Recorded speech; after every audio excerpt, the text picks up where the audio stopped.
Hi, I'm Sarah from The Upcoming. Such a pleasure to have you here with us in London. Thank you. If you could just kick us off with a brief intro to American fiction, what can people expect when they watch it? It's a movie that is about a character who wants the freedom to be himself, and he feels like he's not given the freedom to be himself. And I think one of the themes is what happens when we don't allow people the freedom to be who they are, the strange behaviors that people will exhibit when they don't feel like they're allowed to be who they want to be. It's also very funny. I know that doesn't sound very funny, but I promise. I promise it's funny. That to me was one of the main things that I wanted to invite people into a movie about these complicated things and sort of sometimes difficult things to talk about, but that would allow them to laugh and have a good time. That to me is the ultimate goal. The thing I love about this film so much is just kind of how bold, how out there it is, not so much a satire, but a total skewering, of kind of the way race and representation is spoken about and dealt with in Hollywood and literature. But it also moves effortlessly from sort of those really humorous moments to these moments of poignancy, tragedy, really, really kind of touching elements. So what did you want to achieve with it? And was that a hard balance to strike? It was a hard balance to strike, and that we didn't want it to err on one side or the other, right? I didn't want it to be too much of a comedy. I didn't want it to be too much of a drama. I didn't want the comedy. I wanted it to be satire, but not farcical, if that makes sense. And so that was sort of the balance that we were striving for. I wanted it to feel like life, right? And life is neither comedy nor tragedy. Life is both of those things. Sometimes in the same day, it's those things. And so I wanted to sort of strike a tone in between, like, this is what life is like. Like in your greatest moments, you can have some of the worst things happen to you and vice versa, right? And so that to me was the tone we were aiming for. We found it, tried to find it in the script. When we didn't find it in the script, we found it on set. When we didn't find it on set, we found it in the edit. But I think that one of the reasons why I wanted it to feel that way is because people are so afraid to talk about race. People are so afraid to talk about these things. People are nervous to have these conversations. And I feel like, I'm a big believer in the idea that a spoonful of sugar helps the medicine go down. And I think that sort of allowing people to laugh and not just be so dramatic when you have these conversations is a way to build empathy as well. You don't just build empathy by being self-serious and getting people to feel pity or depressed or angry about the situation. You can also allow people to come in and laugh and maybe cringe a little bit because they see that they're laughing at themselves. But I think that there's tension relief in that, and sort of it allows people to have conversations they might not otherwise have, or think about things that they might not otherwise be excited to think about. I think that I don't think satire can change the world, but I think that satire can allow people to think and get people to think. And through thinking, I think that people can change their own minds and change the world that way.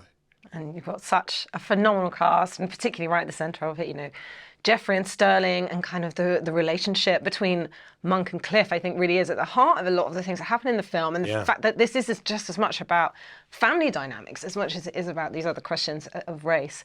What was it like seeing their performance and, doing both these really hilarious moments and all these really deep moments too? I mean, it was amazing. I think especially because people don't consider these actors to be comedic actors, right? I think that the thing that I saw both in Jeffrey and Sterling was that they had this really dynamic range where they could be hilarious and then break your heart in the same scene. And I think that is one of the things that I'm excited about with the film is allowing people to see these actors in different ways. I think that to me is one of the reasons why I think that they're getting the accolades they're getting, is because people are like, oh, wait a minute, they can do this as well. Like this, they're not just straight-laced dramatic actors. They can go from being on Broadway, being in sort of like wonderful television dramas or wonderful film dramas, and they can also be hilarious and sort of show you.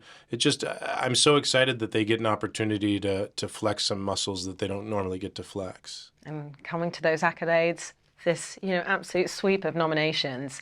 Do you think that's vindicating of what you tried to do here? Was it surprising to you? Can Hollywood then laugh at itself if it can, recognize a work like this? Yeah, it's certainly.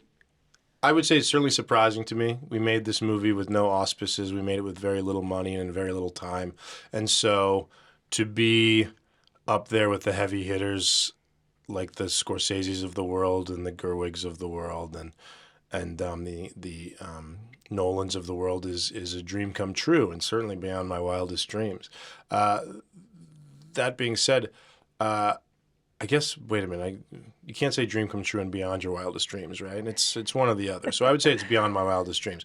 But that being said, I think that for me it does suggest that I don't know if it's Hollywood necessarily is ready to laugh at itself. I mean, I certainly think that Hollywood is always open to sort of people poking fun at it. I think that it's always had a sense of humor about itself. You know, I love a movie called The Player, for instance, and The Player by Robert Altman, which I think is a great skewering of Hollywood. It's incredibly funny, and I think that Hollywood has had a sense of humor about itself. But I think that more so than that, I think that what has surprised me is that I think that all different kinds of people have liked the movie. You know, I think normally sometimes when you make movies about race or sort of like these kinds of heady ideas and you know, it's about a novelist and sort of like what art means and what literature means and how to make art and how to interpret art.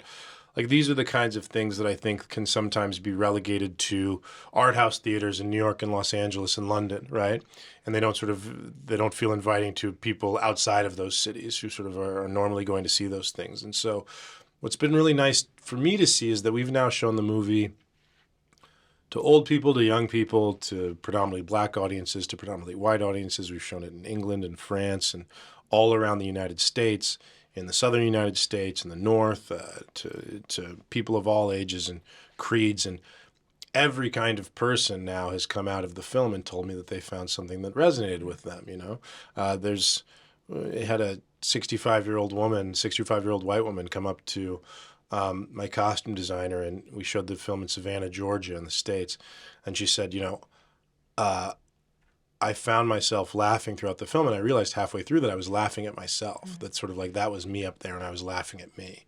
And she said, and that felt so cathartic and nice to sort of like to let that stress out and that pressure and tension that I feel of this stuff. And I think that to me has been the most surprising thing, and but delightful all the same. Like I'm so happy that you know, maybe this can push the conversation forward and say, like, you know what, yes, maybe it's a little uncomfortable to talk about race, but we have to talk about it. Otherwise, we're never gonna move past our hangups over it. And so, yeah, that has been nice to see, that it's not just it hasn't just been a movie for people on the coasts who always sort of like go and see things like this. That in fact, it's inviting to people who might not otherwise consider going to see a movie like this.